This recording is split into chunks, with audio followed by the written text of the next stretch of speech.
Glória a Deus. Boa noite, queridos.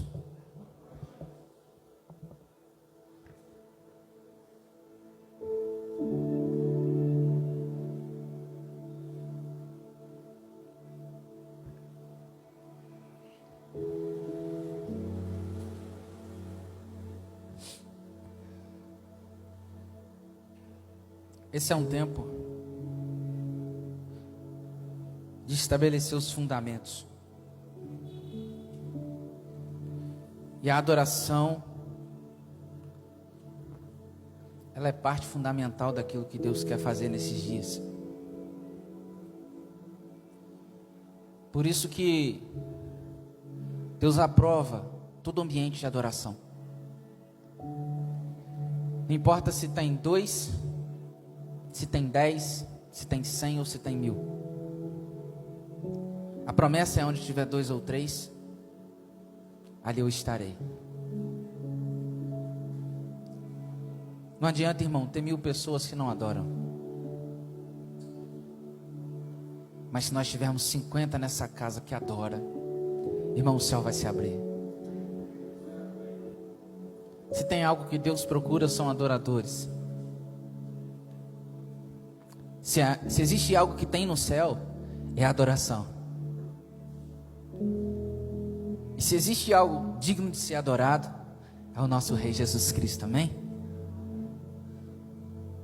Amém, irmão? Vocês estão felizes? Amém.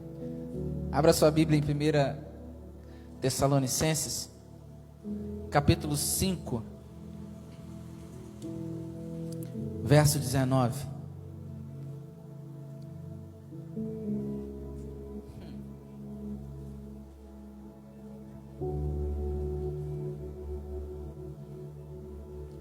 Hoje, Wesley, eu fui procurar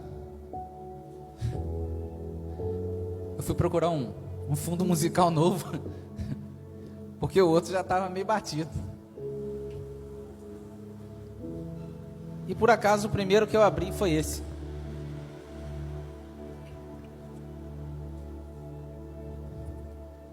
Esse fundo musical é meu companheiro antigo. Na época que eu frequentava o meu bosque, meu lugarzinho de oração.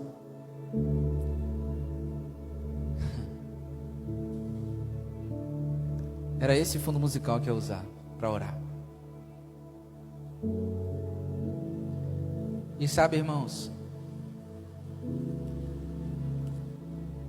o que a gente constrói no lugar secreto nunca se perde. Quando eu ouvi esse fundo musical hoje, algo estremeceu dentro de mim.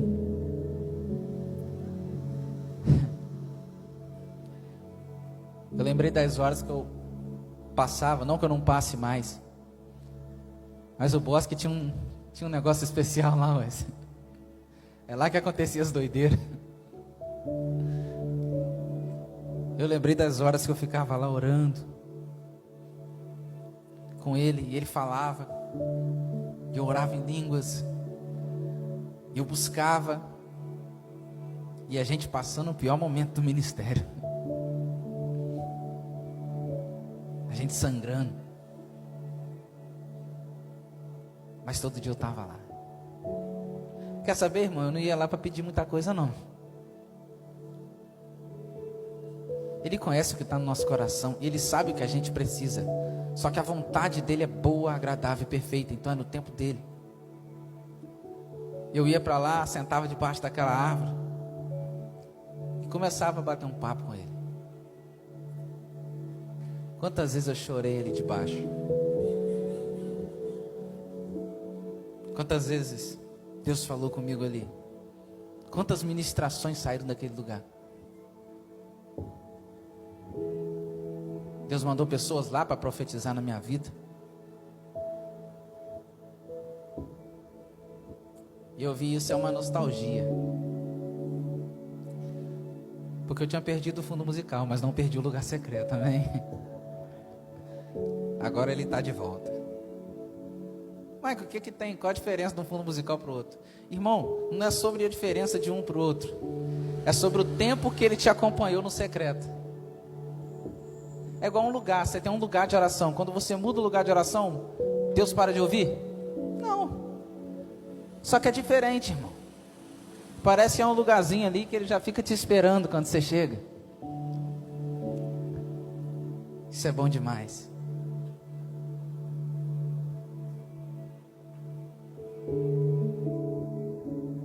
Vamos ler a Bíblia? 1 Tessalonicenses capítulo 5, versículo 19. Não apagueis o espírito. Não apagueis o espírito. Amém? Feche teus olhos. Fale com seu pai e fala assim: me quebra no meio hoje.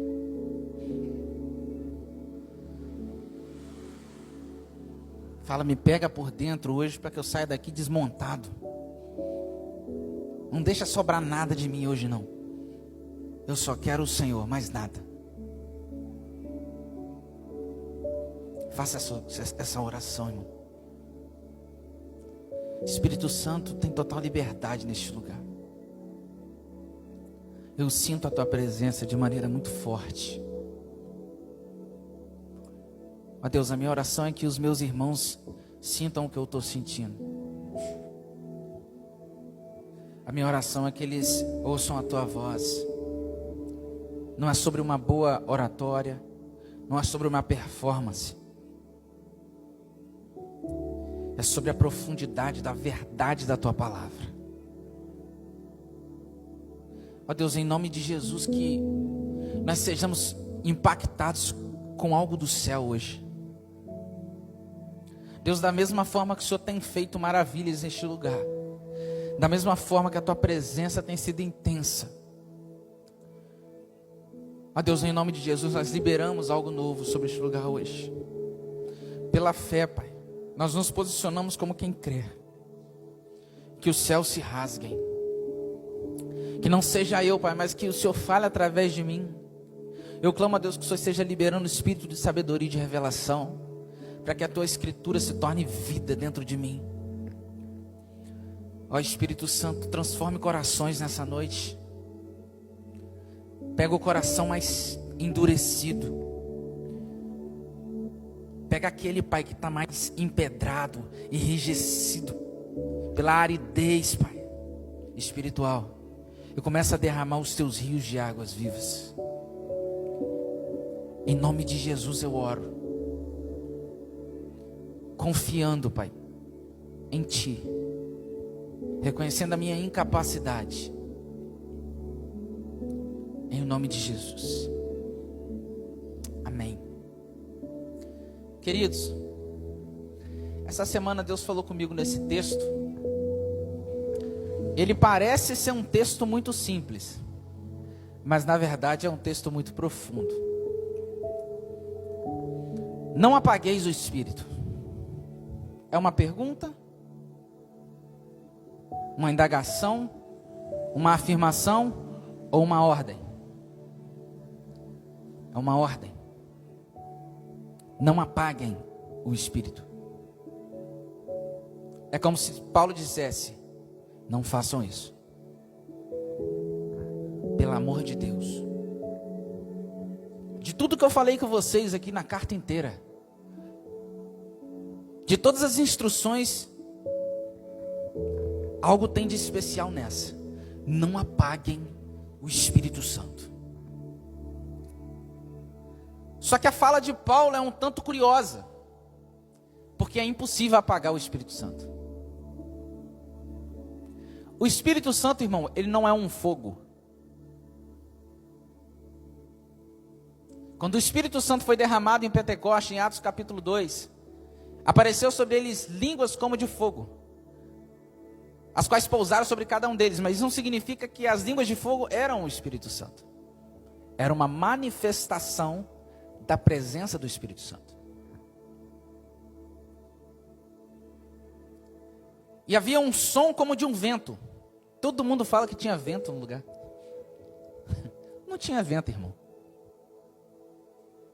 A religião te ensinou isso. era o som como de um vento. Era como se houvesse barulho de vento sem vento. É para o negócio ficar mais doido ainda. Se o Espírito Santo ele não pode ser apagado porque ele não é um fogo, ele é uma pessoa, do que o apóstolo Paulo está falando? O apóstolo Paulo, sendo quem era, com a formação que ele tinha, criada aos pés de Gamaliel, judeu, conhecedor da lei, não ia dar uma mancada dessa, muito menos inspirado pelo Espírito Santo.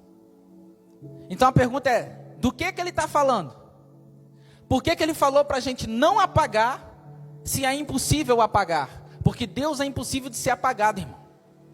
O Espírito Santo, ele é Deus. Ok, Michael, mas então do que Paulo está falando? Aqui que entra a questão. Paulo, como um bom judeu, ele conhecia a lei, ele conhecia a Torá, ele conhecia os salmos e os profetas, e ele sabia perfeitamente do que estava falando. Porque se você olhar, se eu não me engano é Êxodo capítulo 20, quando Deus está falando a respeito do tabernáculo, ele vai falar da menorá, o candelabro de 7 pontas. E ele vai falar que esse candelabro, ele deveria ser feito de ouro puro, ouro maciço. E o candelabro, irmão, ele tinha uma simbologia. Assim como tudo no tabernáculo tem uma simbologia. Quando você para analisar o tabernáculo, você vai ver elementos que apontam para aquilo que haveria de vir. Você vai ver em Hebreus o autor falando que a antiga aliança, a lei e os profetas, tudo aquilo que veio antes de Cristo, era a sombra das coisas vindouras. Apontava para alguém, Jesus. Você vai olhar, Paulo vai escrever aos Colossenses, ele vai falar que tudo aquilo era apenas um sinal daquilo que haveria de se manifestar na nova aliança. Então, quando você olha para um objeto feito de ouro maciço, o ouro fala da divindade, da pureza. Percebe que a arca, diferentemente do candelabro, ela era feita de ouro com madeira. A madeira representa a humanidade, o ouro a divindade. Será que se parece com Jesus? Jesus não é perfeitamente homem, perfeitamente Deus? Dentro da arca tem a vara de Arão que floresceu. Uma vara, irmão, sem raízes, uma vara apenas que floresceu. Do que fala isso? Da ressurreição de Jesus. Parecia estar morto, mas ressurgiu. Tinha as tábuas da lei, a perfeição de Deus que ninguém conseguiu cumprir. E tinha o maná, o pão que desceu do céu. Vossos pais comeram maná do deserto e morreram. Mas eu sou o pão vivo que desceu do céu. Aquele que comer de mim. A arca é a pessoa de Cristo, irmão. Só que se você analisa o menorá, não tinha madeira. Era ouro puro. Tinha 7 pontas. E Deus estabeleceu que houvesse fogo, lâmpadas queimando o tempo todo. Olha, o candelabro, ele é a figura do Espírito Santo. Aquela lâmpada, ela deveria queimar constantemente. O fogo não poderia apagar. Era a responsabilidade do sacerdote manter o fogo aceso.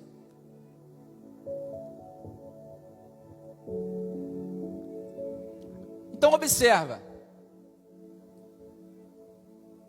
o que Paulo está falando é de uma simbologia. Obviamente, Paulo sabia que o Espírito Santo não era fogo, era uma pessoa. Sabia que ele não poderia ser apagado. Mas Paulo vai usar de uma figura da antiga aliança para retratar uma realidade da nova aliança. Não apagueis o Espírito. O que Paulo está dizendo, e eles estavam entendendo perfeitamente, lembra da menorá? Lembra? Aquilo era um símbolo do que haveria de acontecer aqui. Então, da mesma forma que a menorá era de ouro maciço, e havia fogo em cima dela, o sacerdote era responsável para que a chama não se apagasse. Só que se a chama se apagasse, percebe que o menorá, ele continuava intacto.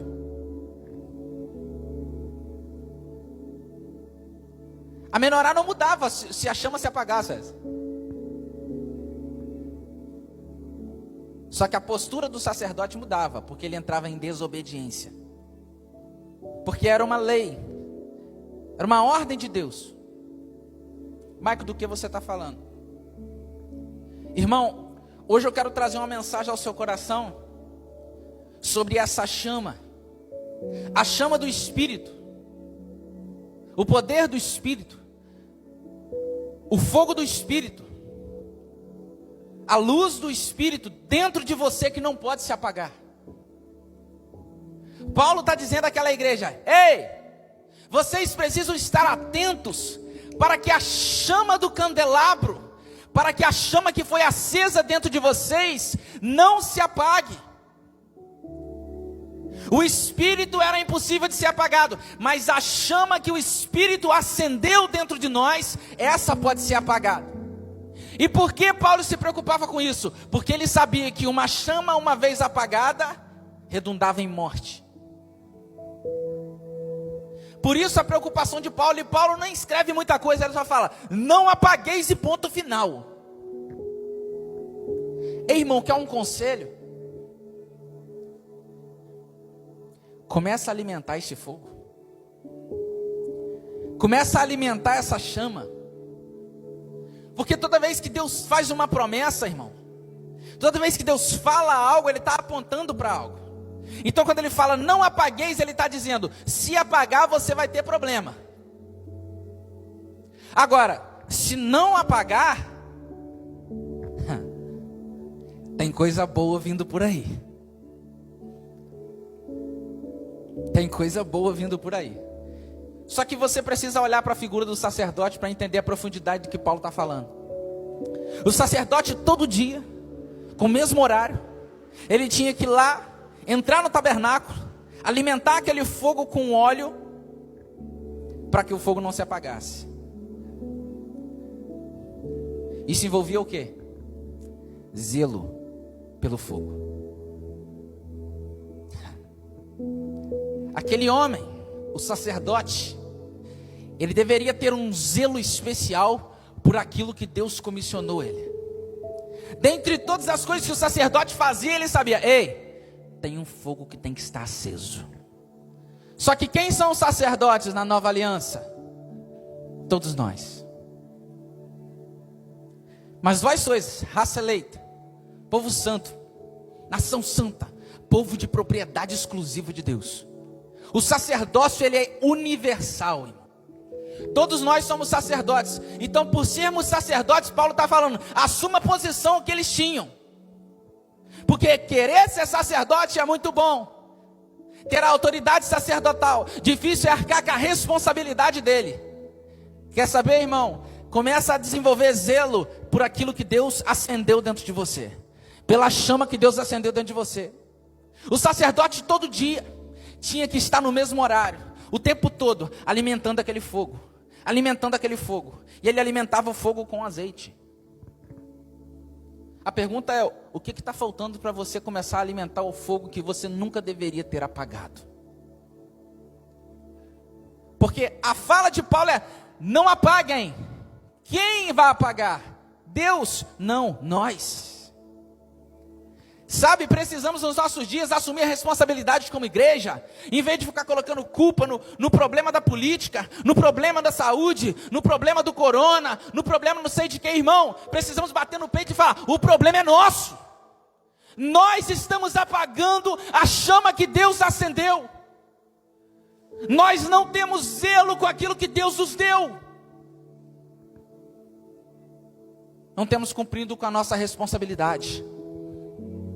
Muito simples, irmão. Zelo, alimentar o fogo. E como? Como, Mike, eu alimento o fogo? Irmão, nós estamos falando de uma linguagem espiritual. Não se alimenta fogo com coisas naturais. Você precisa entrar no seu quarto, trancar sua porta, esquecer do mundo aqui fora, irmão, e orar. E para de dizer, Mike, mas eu não tenho tempo. Irmão, você tem tempo para comer? Você tem tempo para trabalhar? Você tem tempo para ficar com seus filhos? Você tem tempo para jogar um futebolzinho? Um videogame? Assistir a televisão? Irmão, então você tem tempo para Deus. Se Deus não é o objeto, entre parênteses, entre aspas, de maior importância na sua vida, irmão, isso não é evangelho. Deus não nos chamou para que fôssemos marionetes que sentavam no banco de uma igreja, dava a glória, embora para casa e acabou. O zelo pelo fogo tem que estar na segunda, na terça, na quarta, na quinta e na sexta e no sábado, todos os dias. É por isso que a pandemia veio e matou muita gente. Mentira, matou nada, já estava morto. A pandemia veio só para fechar o caixão, irmão. Outro dia um irmão falou assim comigo, cara, quem estava bem está baqueado. Quem já estava baqueado morreu. Eu falei, cara, nós temos falado o contrário lá na igreja. A pandemia veio para revelar os ímpios. Porque aqueles que têm altar, irmão, está firmado na rocha. Pode vir tempestade, pode vir chuva, vento, não vai sair do lugar. Precisamos parar de dar desculpas e começar a dar respostas. O que Deus está fazendo na sua vida para que você corresponda a Ele. Se Ele acendeu uma chama, ei, irmão, se responsabilize. Tenha zelo por ela. Cuide para que não apague. Maico, mas a minha chama já apagou há muito tempo. Graças à misericórdia de Deus, irmão, hoje é uma boa noite para você reacendê-la. Hoje é uma boa noite para você dar uma resposta àquilo que você não fez há muito tempo. Talvez tem tempo que você não ora. Talvez tem tempo que você não faz um jejum. Talvez tem tempo que você não lê a Bíblia. Talvez tem tempo que você não se consagra ao Senhor. É por isso que a chama está se apagando. Ei, a mensagem de hoje é um alerta. Desperta a igreja. Vamos parar de demagogia, pelo amor de Deus. Sem demagogia. Maico, mas isso é muito radical. Bem-vindo ao Evangelho, irmão. O Evangelho é radical. O Evangelho é anormal. O Evangelho é diferente. Jesus falou, vocês vão ser perseguidos por causa do meu nome. Se você quer ser aceito, irmão, você pode servir qualquer Deus, menos o Deus da Bíblia. Para o Deus da Bíblia, você tem que ser doido. Paulo vai falar que o Evangelho é loucura para os que se perdem. Para nós que somos salvos é poder de Deus. Por que a gente continua tentando dar um jeitinho brasileiro com Deus, irmão? Por quê? Porque a igreja não bate no peito e fala, a culpa é minha. Por que que Deus não tem... A igreja está morrendo, a igreja brasileira está morrendo de dia após dia, dia após dia. Está entrando filosofias humanas demais, e a igreja morrendo dia após dia. Paulo instruiu a respeito disso. Ah, como Paulo era sábio, irmão. Lê o apóstolo Paulo, irmão. Engole tudo que o apóstolo Paulo escreveu. O apóstolo Paulo, ele diz que chegaria um tempo em que as pessoas não se contentariam, não se satisfariam com a sã doutrina. Eles iam procurar mestres segundo os seus próprios desejos para satisfazê-los. Sabe aquela mensagem que você ouve e fala, uau, tudo que eu queria ouvir. Que culto maneiro, velho.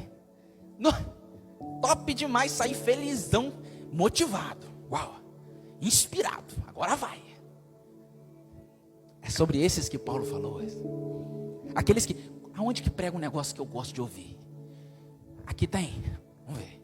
Prega aí, Wes. Vamos ver. Não gostei, vou na próxima igreja. Irmão, para com essa historinha desse Jesus caricato, louro do olho azul. Desculpa escandalizar, irmão. Provavelmente Jesus beirava a um negão. Beirava. Jesus era escuro, irmão. E glória a Deus por isso. Os racistas vão ficar assim, ó. Quando vê ele, fala, ai. Aí vai falar, apartai-vos de mim, malditos. Só que presta atenção. Esse Jesus manso e humilde de coração, que eles traduziram para um manso e humilde tradicional, ele falou que ele era manso e humilde de coração. Os irmãos imaginam Jesus pregando assim: a paz do Senhor, igreja. Estamos muito felizes na presença do Eterno. Eu queria dizer que vocês são raças de víboras. Vocês são hipócritas. E vou dizer mais. Vocês estão tentando fugir da ira vindoura. Mas de maneira nenhuma, isso não vai acontecer. Irmão, que Jesus é esse? Você imagina Jesus pregando, irmão, no Monte das Oliveiras. Imagina uma multidãozinha pequena de 5.000 pessoas. Não tinha um microfone Shure e uma caixa da Unil não, irmão. Uma JBL. Aqui, ó. Era no gogó. Aí você imagina Jesus: aprendei de mim, que sou manso e humilde de coração. Irmão, Jesus berrava. Jesus gritava: ei, raça de víboras, até quando? Até quando vocês vão recalcitrar contra os aguilhões? Até quando vocês vão fingir que nada está acontecendo e vocês estão pondo fardo nas pessoas que elas não podem carregar, e nem mesmo vocês? Esse é o Jesus da Bíblia. Desculpa te escandalizar. Jesus devia terminar de pregar suado, irmão. Sabe, irmão, precisamos voltar ao Evangelho. A pregação boa não é aquela que te motiva, é aquela que te transforma. A boa pregação não é aquela que você gosta, é aquela que Satanás range o dente e fala: desgraçado, pregou a verdade, vai transformar um monte de gente. Irmão, se eu quisesse que você desse glória, é só eu falar: tem um anjo passando aí, pá. Todo mundo ia, uou, glória a Deus. Isso é muito fácil, irmão. Difícil é pegar a verdade, botar a cara na frente para aguentar as porradas. Só que a reputação hoje em dia vale mais do que o amor a Deus. A reputação tem mais valor, irmão. Porque a reputação faz as pessoas falarem: ah, se é bom, hein? Gosto muito da sua pregação, palavra top. Irmão, eu gosto quando chega no final do culto e fala assim: ó, hoje Deus me pegou, hein? Preciso melhorar muito. Eu falo: uau, glória a Deus. É isso, irmão, vamos melhorar, também estou nessa. Sabe por que não tem avivamento? Porque não tem fogo. Sabe por que não tem fogo? Porque não tem lenha. Levítico 6. E o sacerdote colocará a lenha toda manhã, e o fogo arderá continuamente sobre o altar. Sacerdote não falta, Léo. Tem um monte. Só difícil é achar um sacerdote que põe lenha. Hoje em dia, se você fala que ora 2 horas, a pessoa: você está ficando doido? 2 horas? Que isso? Você está maluco? Nossa, um monte de coisa para fazer. Você é estranho por orar. O que está acontecendo com o Evangelho? Eu não sei porque que Deus me dá essas pregações, velho. É só comigo. Com você é diferente. Sabe, irmãos, vamos voltar ao propósito. Vamos voltar às primícias. Eu quero pregar nas nações. Uau! Eu quero evangelizar por Jesus inteiro. Nós vamos operar milagres e maravilhas. Glória a Deus. Está gastando quanto tempo no secreto? Pá, não estou tendo nem tempo. Estou trabalhando demais. Falar: então tá. Então continua trabalhando demais. Larga o perdido lá, que o perdido está melhor lá do que você ir lá pregar. Que isso, Maico? É a obra de Deus. Irmão, se você quer fazer a obra de Deus sem ter o básico, que é o relacionamento com Deus, que Deus você quer pregar? É impossível pregar um Deus que a gente não conhece.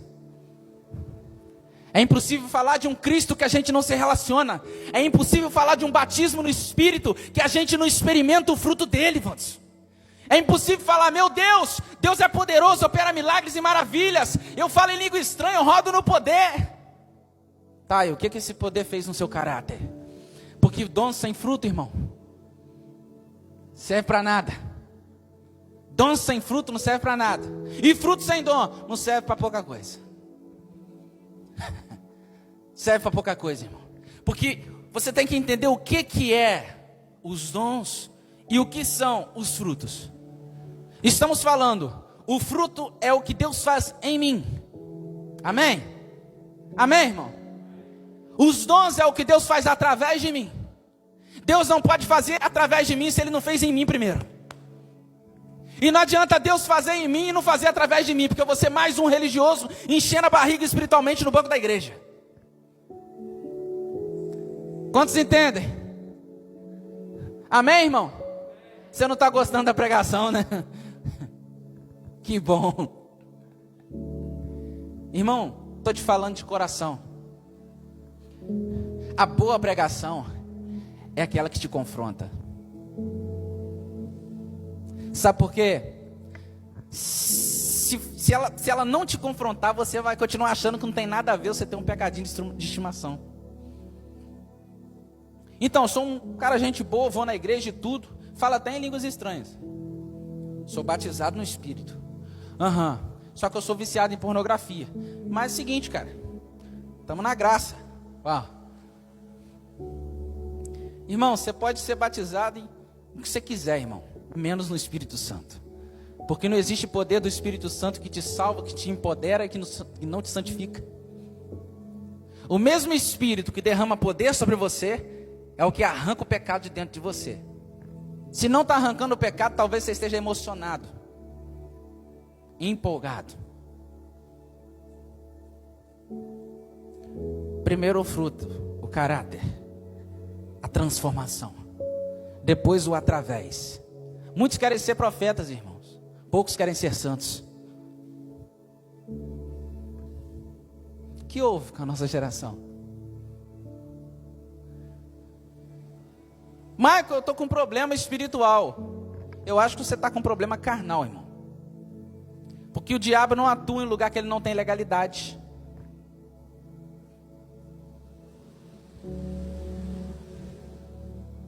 Quer vencer o diabo, irmão? Resiste a ele. Resistir ao diabo, ele fugirá de vocês. Vença o pecado e você vai vencer o diabo. Eu não preciso, irmão, ficar saindo na mão com o diabo, não, irmão. Eu só preciso me santificar. O fogo que Paulo está falando que não é para apagar, é esse fogo que vai purificar. Lembra? A palha tem na mão, ele arrancará toda a palha. Purificação. E o trigo vai para o celeiro. O batismo de fogo, o batismo do Espírito, ele vem para arrancar tudo que é palha da sua vida. Ele vem para arrancar tudo aquilo que é impureza, tudo aquilo que é pecado, tudo aquilo que é promiscuidade de dentro de você.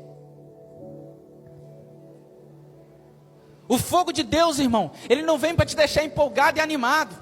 Vai falar, uau, que culto maneiro, nós pulamos e rodamos. Amém, irmão, glória a Deus, eu amo tudo isso. Eu vivo isso. Só que se isso não reverberar na minha conduta cristã, não serve. É fogo estranho. É fogo estranho. Nós precisamos voltar e começar a alimentar o fogo. Alimentar o fogo. Alimentar o fogo. E deixar que esse fogo transforme o nosso coração. É deixar que o fogo do Espírito, ele atue em nós antes de atuar através de nós.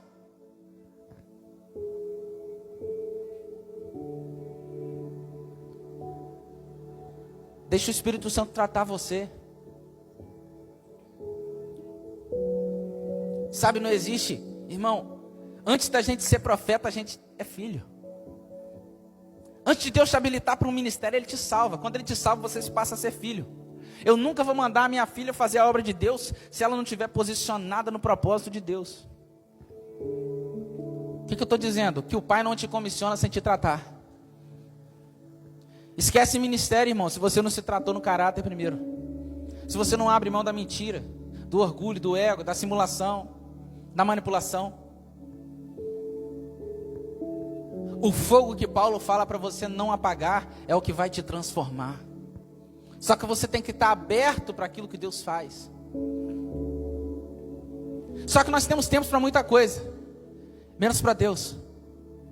Nós temos tempo, irmão, para fazer todas as coisas da nossa vida, menos para Deus. E até quando a gente está dentro do culto, diante de Deus, a gente não tem tempo para Deus. A gente está pensando na morte da bezerra, no cachorro que tem que tratar, no namorado, no marido, no filho.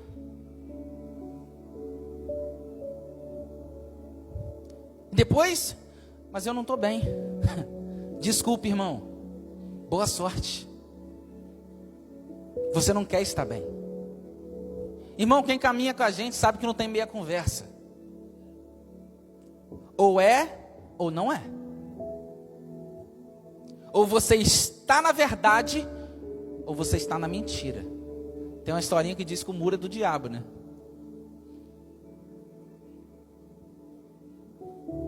Quer viver o poder de Deus, irmão? Viva para Deus primeiro. Viva para Deus. Se entrega de verdade, irmão. A igreja se tornou vitimista. Aí o que acontece? Quando Deus ele começa a agir, os problemas começam a saltar para fora. Aí o que a igreja evangélica faz? Vão tirar o Espírito Santo dentro da igreja. Melhor apagar, pelo menos não dá problema. A religião tira o Espírito Santo dentro da igreja. Aí começa a caminhar um monte de robô. Paz, como é que tá? Tá bem? Tá nada. Tá nada. Finge que tá tudo bem. Só que onde tem fogo, irmão, a palha começa a ser consumida e começa a dar problema. Por isso que as pessoas não querem o Espírito Santo dentro da igreja. Tem até um livro chamado Espírito Santo, Deus Esquecido. Só que, irmão, o Espírito Santo aqui, ele sempre é lembrado. Ele sempre é lembrado não para promover entretenimento, mas para promover transformação. Para promover regeneração genuína. Empoderamento, santificação, habilitação. O sacerdote ele era responsável por alimentar o fogo. Só que quando a gente não alimenta o fogo, a gente se apaga, a gente é responsável por perder o fogo. Não ponha a culpa em terceiros. Eu saí da igreja por conta de fulano de tal. Não, eu saí da igreja porque aconteceu isso comigo. Ah, eu saí da igreja, mas porque me feriram. Estou feridinho. Ah, eu saí da igreja porque o Léo me chamou a atenção, mandou criar vergonha na cara. Tá bom, quero o Léo, irmão, pior se fosse eu. Ah, mas eu saí da igreja porque onde eu estava, não sei o que, X, Y, B, A. Não, irmão, você saiu da igreja porque você não amou a Deus acima de todas as coisas. Primeiro mandamento. Deus tem falado muito comigo sobre isso, Wesley. É o primeiro mandamento. O maior pecado da igreja é o primeiro mandamento. É porque as pessoas amam o pastor mais do que a Deus. Aí quando se frustra com o pastor, abandona Deus. O que tem Deus a ver com isso? Quem mandou você virar idólatra? O cara ama mais o líder do que a Deus. Aí o líder vai lá, cai em adultério. Ah, agora acabou o evangelho para mim. É porque você seguiu o evangelho do seu líder, não o evangelho de Jesus. Você está entendendo o que eu estou falando, irmão? Estou sendo claro. É amar a Deus acima de todas as coisas. Não adianta eu querer ser um instrumento na mão de Deus, se eu não quiser ser moldado por Deus. Não adianta eu querer o fogo de Deus se eu não quiser que esse fogo trate o meu coração, o meu caráter. As pessoas estão doentes dentro da igreja. Meu Deus, essa semana eu chorava, orando com Deus, falei, Deus, o que está acontecendo com a igreja? As pessoas estão se matando dentro da igreja. É suicídio dentro da igreja, depressão dentro da igreja, ansiedade dentro da igreja, não sei o que dentro da igreja, aquilo dentro da igreja. Falei, meu Deus, a igreja já não é mais um ambiente de tratamento. Não trata. O jargão da igreja ser um hospital virou apenas um lugar de leito. Irmão, ninguém vai para um hospital para ficar doente, vai para ser tratado e voltar para casa. A igreja é um lugar de reabilitação, não é um UTI espiritual para você ficar aprisionado numa máquina, num respirador, não. Se você vem para a igreja e não é curado, alguma coisa está errada, irmão. As promessas da Bíblia não têm mais valor, Leão. A paz que excede todo entendimento perdeu. A ansiedade é mais forte do que a paz de Deus. A alegria do Senhor, que é a nossa força, perdeu para a depressão, Vandos. Que Deus é esse, irmão? Ei, igreja, que Deus é esse? Ou a gente serve ao Deus da Bíblia, ou a gente para. Vamos acordar, igreja brasileira. Vamos viver um evangelho que transforma de verdade. Chega! Vai para o quarto orar. Maico, mas eu não tenho vontade. Oração não é sobre vontade, é sobre amar a Deus. Eu não consigo jejuar, não é para você conseguir, é para você jejuar. Maico, não é, irmão, para você dar desculpa, é para você dar resposta. Não é para você falar, falou comigo, mas eu não gostei do jeito que ele falou. Ah, irmão, te garanto, se Jesus estivesse aqui, seria bem pior. Jesus é muito mais pesado do que eu nas palavras. Esquece, irmão, esquece este Jesus desenhado que fizeram para você nas revistinhas infantis. Quando chegar diante dele, quando ele pisar, irmão, essa terra, quando os céus se abrirem e todos os joelhos se dobrar e ele vier, não vai ter, Senhor, em teu nome operamos milagres, profetizamos, maravilha, sinais. Ele vai falar, apartai-vos de mim, maldito, para o fogo eterno. Esqueça. Segunda chance? Ainda tem teólogo que vai dizer que tem segunda chance. Na tribulação tem segunda chance. Irmão, a igreja não vai ser poupada na tribulação. Isso não tem na Bíblia. A tribulação é para a igreja. Está chocado? Lê a Bíblia. Você acha que nós somos privilegiados? Você tem noção do que a igreja passou nas mãos de Nero? Você nunca viu? Está no YouTube, irmão. Coloca lá a perseguição de Nero à igreja. Você vai ver coisa que você vai chorar o resto do ano. Você imagina o seu filho sendo comido por um leão na sua mão. Que isso, Mike? Misericórdia. Foi isso que a igreja passou. Imagina você pendurado numa cruz sendo queimado. Foi isso que a igreja passou. Imagina você sendo crucificado de cabeça para baixo, degolado. Você acha que a igreja perseguida está sofrendo nas regiões perseguidas do mundo? É novidade? Começou na igreja apostólica e a gente está com esse papinho furado de que nós seremos poupados. Para com esse discurso escapista. Deus vai provar a nossa fé. Se não suportamos o coronavírus, suportaremos o quê? Para. Arrebatamento vai ser secreto. Para. Vai ler a Bíblia. E todo olho verá o Filho do Homem vindo sobre as nuvens com o poder do céu. E ele enviará os seus anjos para buscar os seus escolhidos. Não é para buscar alguns, é para buscar os seus escolhidos, os seus filhos. Se prepare, irmão. O que está acontecendo é o princípio das dores. Sabe o que é o princípio das dores? Já mudou a pregação essa. O princípio das dores, irmão, é quando a mulher começa a ter as primeiras contrações. E começa, a minha mulher teve 2 filhos, irmão, o negócio não é bonito não. A lágrima desce, mas ainda não é hora. Vai chegar a hora. Coronavírus, o princípiozinho. As primeiras contrações ainda. E, irmão, essas contrações elas vão diminuir de tempo e aumentar de intensidade. Se prepare. Chega desse evangelho Nutella, irmão. Chega dessa vidinha mais ou menos. Ou você fala, eu sou de Jesus ou não. Colha os frutos disso.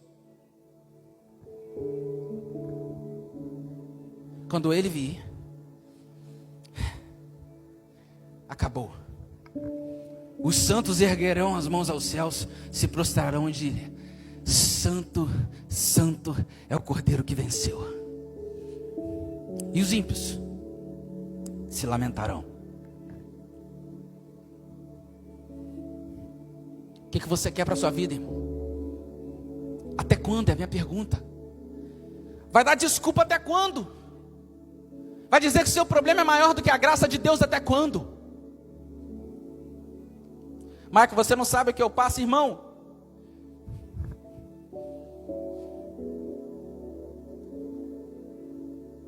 Você já imaginou um prego transpassando você? Nos pés? Imagine, irmão. É só você ser um pouquinho criativo. Imagina um grande prego traspassando seus 2 pés. Seu punho. Imagina a chibatada. Você sabe como é que era o chicote? Não era uma tirinha, irmão. Tinha pontas nela. Onde batia era pedaço que saía. Esse é o Cristo. Transfigurado. Nu. Envergonhado. E a gente dizendo, não, mas a tribulação não é pra gente. Irmão, quando ele subiu no madeiro, cadê os 12? Cadê os 12, Saulo? Só tinha João. Aí a Bíblia vai descrever João como quem? O discípulo amado. Só que não é o discípulo amado porque ele foi mais amado do que os outros 12. É porque ele amava a Cristo muito mais do que os outros 12.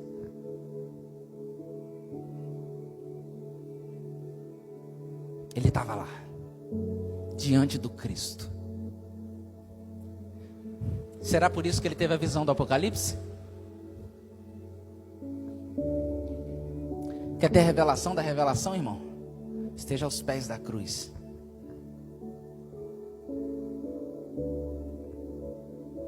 Pare de falar que o seu problema é maior. Irmão, não estou menosprezando o seu problema. Eu aprendi a valorizar que cada um tem a sua dor. Só que eu estou falando diante de Deus. O amor de Deus é muito maior. O amor de Deus pode transformar tudo, irmão. Paulo disse, eu sou o pior dos pecadores. Eu persegui a igreja de Deus. Se tornou o maior dos apóstolos. O que é que ele pode fazer comigo e com você, irmão? Mas sabe como Paulo terminou? Decapitado. Combati o bom combate. Completei a carreira. E guardei a fé.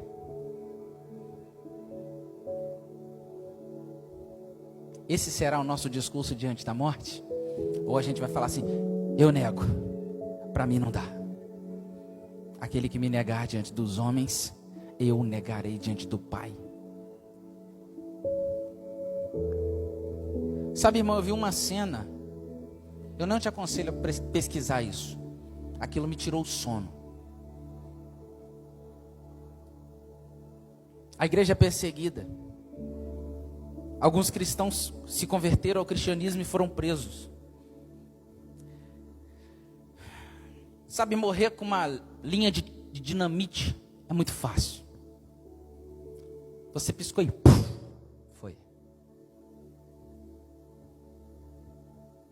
Morrer esmagado por um tanque também é fácil. Porque passou por cima, acabou. Só que, irmão, aqueles caras foram colocados dentro de uma jaula. Aquela jaula foi levantada por um guindaste e foi descendo dentro de uma piscina. Ela descia, e você já imagina a reação daqueles homens diante da morte. Eles morreriam afogados, trancados dentro de uma jaula. Como você estaria nesse momento? A água subindo. Só que não era o rio de Deus que você não entra. É o rio da morte que você vai ser obrigado a enfrentar, hipoteticamente falando. A reação daqueles homens era uma. Essa.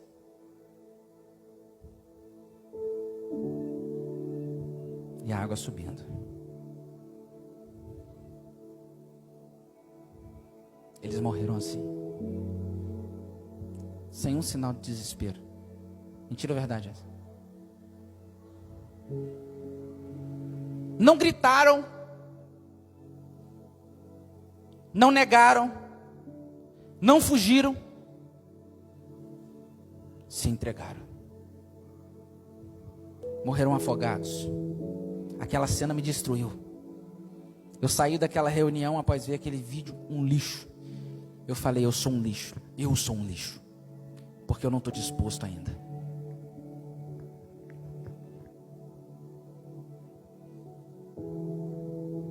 Eu me senti assim, irmão.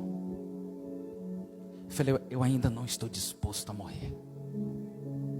Sabe, irmão, sucesso na vida não é sobre você encontrar aquilo que te faz feliz. Ter sucesso na vida é estar disposto a morrer por uma causa muito maior do que você. Paulo disse, eu considerei tudo como perda por amor ao Evangelho. A sublimidade do conhecimento de Cristo mudou tudo.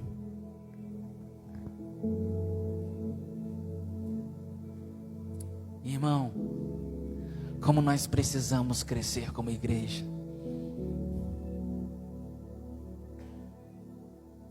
Como nós precisamos crescer como igreja. Como nós precisamos aprender o primeiro mandamento, Nil. O primeiro mandamento. Queremos discutir teologias, mas não cumprimos o primeiro mandamento, Wanderson. Amar a Deus acima de todas as coisas. Pelo contrário, colocamos todas as coisas acima de Deus. Sabe, irmão, quando eu prego uma mensagem como essa, eu não quero apontar o dedo para você.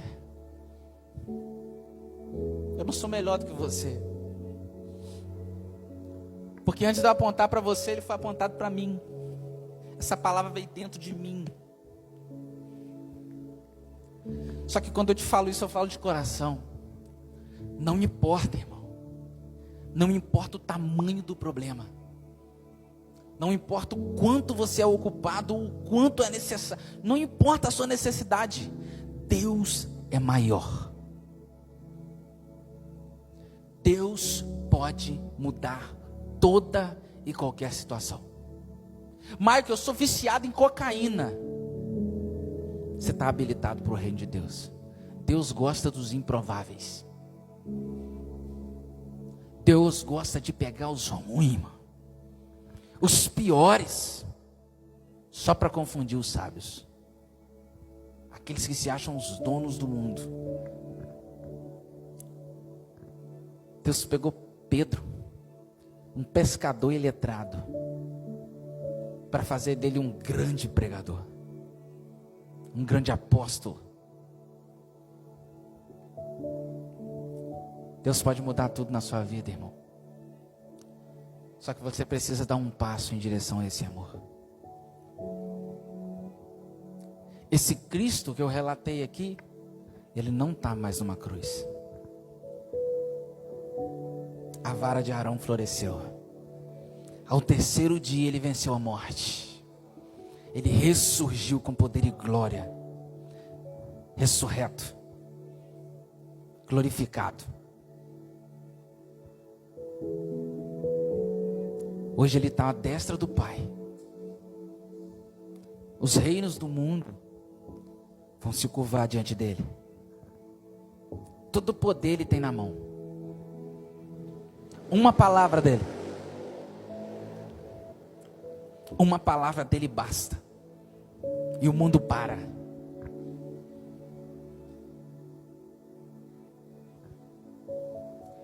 Você precisa dar uma resposta a esse amor. Se você está aqui, irmão, e a chama que Deus já acendeu um dia está apagada, hoje Deus te chama. Se você está aqui e não conhece esse Cristo, não conhecia o Evangelho genuíno, hoje você foi apresentado. Quer saber, irmão? Existe alegria na dor quando estamos em Cristo. O que é o jejum? Se abster de alimentos e ficar com fome. Acredite, há prazer nisso. Só que a mente humana não compreende. Porque o homem natural, ele não entende as coisas do Espírito de Deus, porque eles são loucuras e não pode entendê-las. Mas o homem espiritual discerne todas as coisas. 1 Coríntios capítulo 2, versículo 14.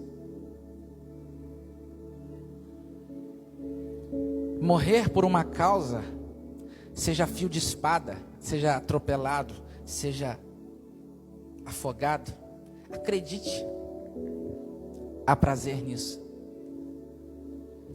Porque quando você entrega a sua vida para Jesus, Paulo disse: agora não vivo mais eu. Acabou a vida. Acabou, diabo. Cristo vive em mim. O que Paulo está dizendo é: agora eu tenho uma causa para morrer. Agora eu tenho uma causa para morrer.